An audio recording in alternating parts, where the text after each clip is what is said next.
I often tell my students and my clients, don't have a sudden death if you don't have to. For anyone who has been anywhere around a sudden death, you will know how incredibly devastating it is.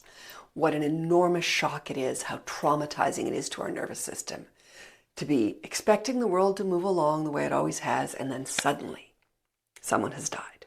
Sudden deaths are awful, and we cannot prevent them when they happen. But we can prevent expected deaths from behaving in our nervous system like sudden deaths. We don't want to die.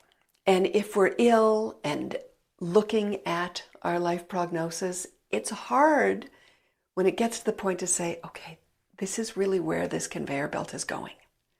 I don't want to be dying, but all the signs point in that direction. Failing a miracle, miracles happen, but they're not to be counted on. Failing a miracle, I'm going to die. Or the person I love is going to die.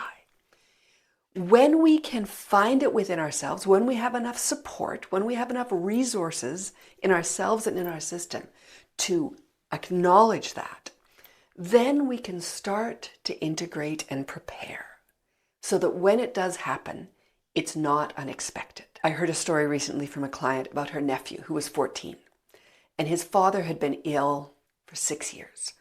Much of his life, his father had been ill, and really ill. And the story had always been, oh, he's going to get better. There's a new treatment. He's going to get better. This is going to work. Oh, we're really sure this is going to work. So the story that this child had grown up with was, he's sick, but he is getting better. No one had ever, ever, ever said he might not get better. He might die. And very quickly, he took a turn and died.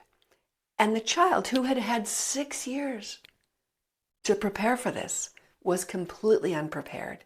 And it landed for him as intensely and as traumatizingly as a sudden death.